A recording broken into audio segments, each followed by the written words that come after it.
But the big thing that I also came up with that seemed to really help get it made was that I said, oh, you know what would be horrible is if your potential future father-in-law is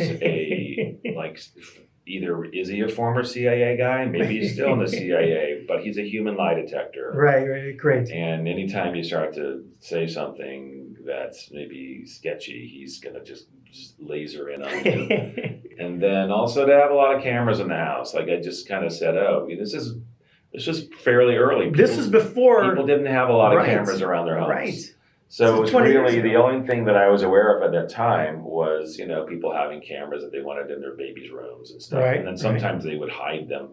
It would be a hidden camera because sadly enough, people were occasionally wondering if the babysitter was beating the shit out of their kid. Of course. So you'd have a cute little teddy bear sitting there while your child's being thrashed. So then I just kind of, leaned into all that stuff. But that's what got DENIRO interested.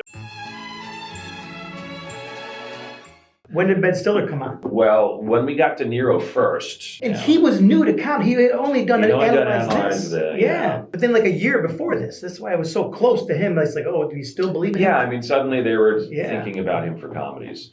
He got very excited about the CIA stuff. So that was it. If I hadn't written that the dad was a CIA guy, we would have got DENIRO. Wow.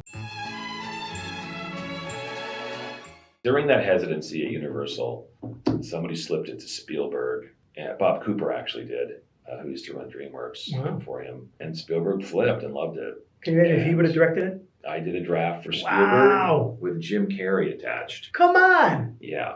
Oh my God. So I had to do a total rewrite and just kind of make it Jim Carrey-like. And I took, the structure stayed mostly the same, but I wrote some set pieces that were more physical and wacky. And did you meet with him also when you were writing? Yeah, I met him a couple times. I have some cool stories about that. But so Jay Roach was out of the picture. He went off and did something called Mystery Alaska, which was a David Kelly script about a hockey team in the Northwest or somewhere, Alaska or something. Yeah. Spielberg, by the way, gave me a big overall deal at DreamWorks. That was nice. Wow. While I was working with Spielberg and Jim Carrey, I noticed a couple of, well, first of all, Spielberg said to me a couple times, I really want to make this, but I tried a comedy once, and he would kind of cringe. Yeah. He's like, 1941. Yeah. I saw 1941 definitely once, but I've seen it a bunch of times. I actually enjoy it. I didn't think it was so bad. Spielberg is such, an icon, and he doesn't fail much. No, he does not like to talk about that movie at all. That a failure. Yes, but I feel like he was going to be like, okay, now I'll show everybody that I can do comedy. Everybody that knows that Spielberg and Carrey were attached, and then people that know how Meet the Parents turned out, a lot of them have said, oh, trust me, it turned out so much better this way. It would have been a very different movie. And it's, it's like an alternative universe thing. Right. Like, could Spielberg and Carrey have hit it out of the park? Probably, but it'd be a different movie. Maybe. I mean, I still had most of the set pieces are still in there, and the stuff that people talk about, that was all on the page. So I don't think Spielberg would have screwed that up. Like, subscribe, comment. Meet the Parents. What about that? Like, how did that come about? Because I know some other people had done a draft a little while before, and then how did it come about? There was an existing short-ish film. Yeah.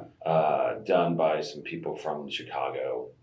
Steven Soderbergh and Nancy Tenenbaum, who produced Sexualized Videotapes. They caught a wind of it and made a deal to shop it, to figure out if there was a way to turn it into a feature film. And they wound up at Universal. And I got called to look at it. It's out there, I think. If anybody's really that interested, I think you could probably dig it up. The original? Yeah, but... Was it a short, you said? Or it was not really, because it was like 40-something minutes, I think. Oh, okay. Look, the concept of a guy goes to meet his future in-laws and things don't go well. Yes, that's it. Yeah. Yeah. I kept the title just because it seemed fine. Yeah. And I even kept the guy's name, Greg. A great name, by the way, to keep. Yeah. If you're going to keep anything in there. It's really kind of where the similarities end. And then everything else you came up with and... Yeah, I mean, the main thing I did that got me the job was a couple of things. Because the short film was very episodic. There was there's a little bit at stake in that, the guy is hoping to impress the parents. Right. But then there was no structure to it. It was just kind of one kind of episodic little gag. Right. And so my thought was, look, if you're going to go and visit somebody's family for the first time, how can you load that up structurally so that there's always something going on, and there have to be places, and there's expectations, and a lot of obstacles. So I put in, he was, going to propose, and then didn't get to, and then very quickly gets invited to meet her family at her younger sister's wedding. Then I built from there, because then wedding weekend has structure already. Like, you got to be places, and there's guests coming. Sure, smart. Then I just started to think about, all right, well, what's like the worst possible situation to be in within, without tonally going off the rails, which is kind of what the short film did. And a lot of bad movies that try these things, they go big, and they, that's never been my deal. Like, subscribe, comment. That show and Simpsons single-handedly, well, not single, there's two hands there.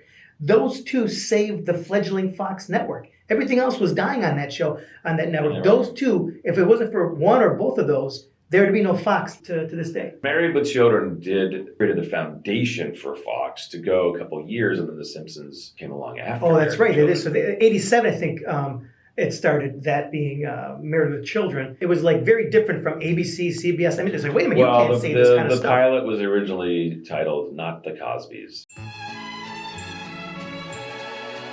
There was a parade of, let's just be honest, either, actual bimbos or women who were there trying to be a bimbo. Oh. But one of them walked in to the casting session. We were in our building, and she had her drive-on pass and everything.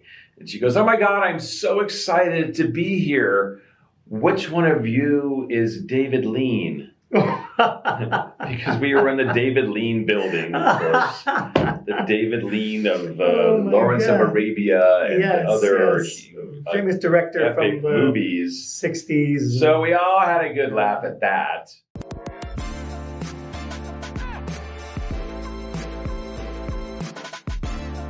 Like, subscribe, comment.